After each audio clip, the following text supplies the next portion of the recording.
Welcome to the round of 128 of the Superb Owl number 3.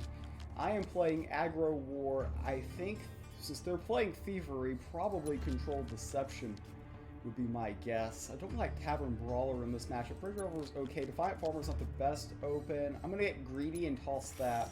Get ready. But we have a very quick deck here, so our deck is all about just coming out with pure speed, unapologetically.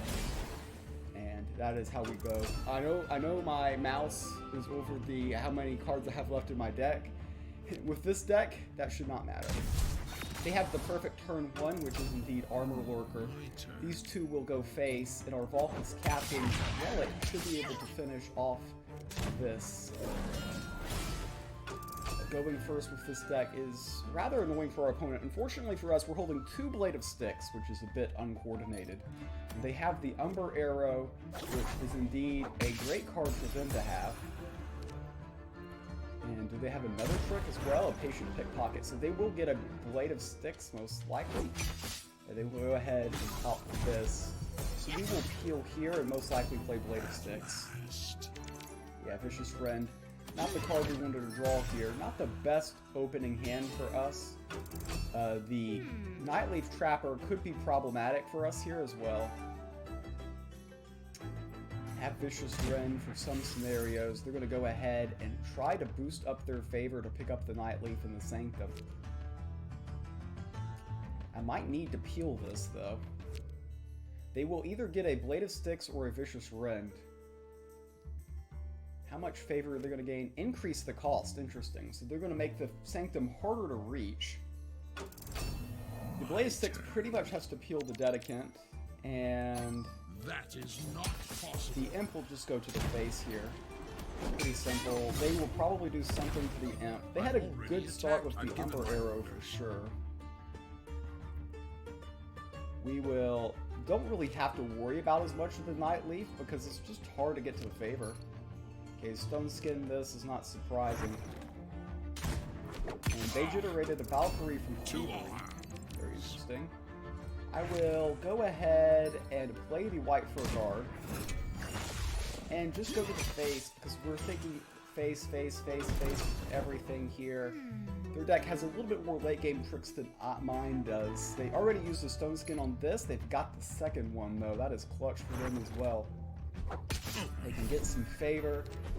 This does help push damage, and pushing damage ultimately is good for me. I can choose in the Sanctum. They have the Blade of Sticks also. So they go face. We can pick up the Nightleaf Trapper. I think that's going to be key here.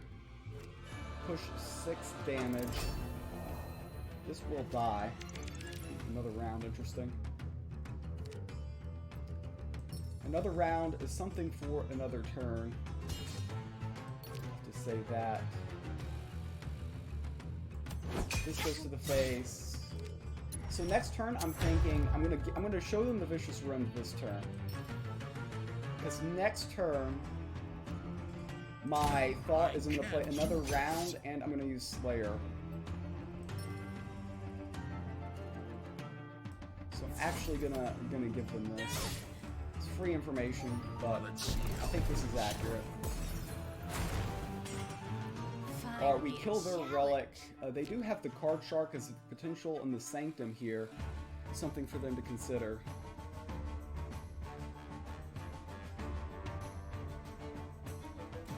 We probably have lethal unless they've got a trick, though. Okay, Blade Borrower is indeed a trick. They can double reduce this.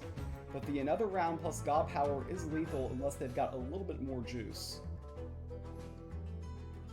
The fact that this has Order 1 is probably somewhat problematic for them.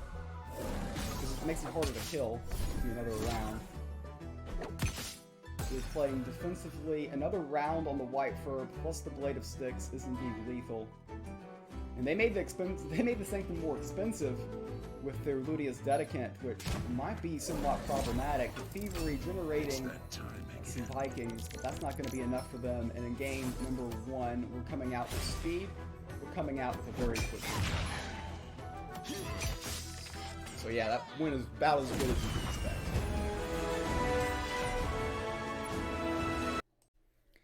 Game number 1, we went first with Aggro War, and that made all the difference. Game number 2, we're queuing into Deception. Against their Deception, they were somewhat control vibes. They had a lot of anti-aggro stuff in game number 1. It'd be interesting to see if they go with Thievery again, and yes, they indeed do. We do not have the best opening hand here. I think Arms Dealer is better than Dedicant. Alright, Makeshift Shiv is good. Okay, the Stone Skin's pretty okay early, but we'll get rid of the Burst. And very bad opening hand, if I do say so myself here. We definitely have our eyes on the Valka's Discovery. I'm not going to attack on turn 1, though you could argue attacking on turn 1 makes sense if I think they are indeed running Counterfeit. Here they've got double Patient Pickpocket. So I am desperate for a minion presence. I'm going to play Whisper Baron here. And they're either copying Lethal Prowler, Stone Skin, and or Assassin's Zane. Stone Skin might be their hardest card to get value out of. This helps them gain favor. The Valka's Discovery in the Sanctum is the scariest thing that could be in the Sanctum from my perspective. It is an absolute, very scary card. Because they can get rid of the healing. They shuffle the Sanctum to get rid? Wow. They voluntarily got rid of the Valka's Discovery in the Sanctum. This makes absolutely no sense. We top deck a very good card here. The Selfless Guildmate puts this up by 3. And Assassin's Zane, and we're bursty here. We are bursty. They gave up their rights to potentially pick up. I don't understand that at all. They had the opportunity for Valka's Discovery, which was the nuts. Now this minion itself is a 2-turn clock, with the Lethal Prowler as the backdoor lethal. This can buy them a little bit of time, but the Stone Skin is huge. Okay, they peel there. This will go face, this will go face, this will hide. Alright, the Arms Dealer. I can't do that. Definitely a card. But this Whisper Baron is asking all of the right questions. They can indeed reach the Ruin of Strength. The Ruin of Strength doesn't save them because we've got Stone Skin, Poison, and potentially Vow of Champions. They could Vow to heal, but that loses to Lethal Prowler. They need multiple cards here. They're going to like to go with the Vow for the healing. They need a front line alongside the Vow. A Beguiling Blade actually saves them. Beguiling Blade does save them.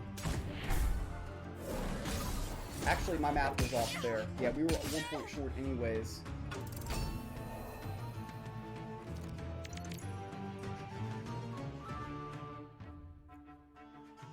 So the correct play is to Rune of Strength here.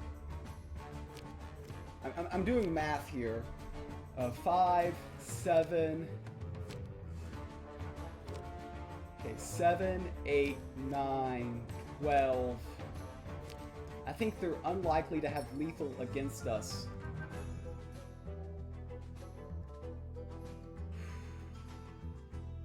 Since we have the Stone Skin as backup, I think the Ruin is the smartest buy here. That's not gonna happen.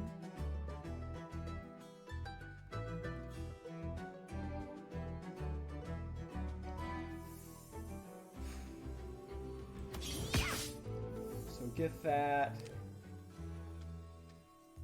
Maybe this just pushes more though. Yeah, maybe the Rune of Strength makes the most sense here.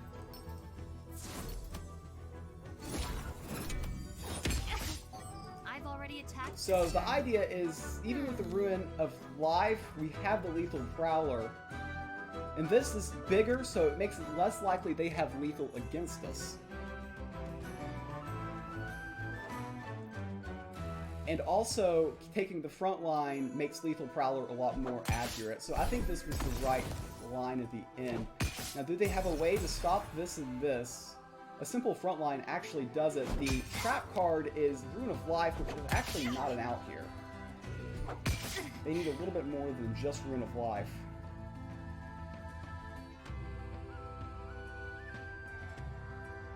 Rune of Life, Thievery here. They're looking for a 1-drop. If they get a 1-drop frontline, then we are in trouble. The Rune of Life doesn't save them. Hall of Mirrors will. That doesn't save him. The Lethal Prowler will indeed be lethal. And that is some fast games. I would indeed say so myself here. Coming out with maximum speed and generating a win in round number 2.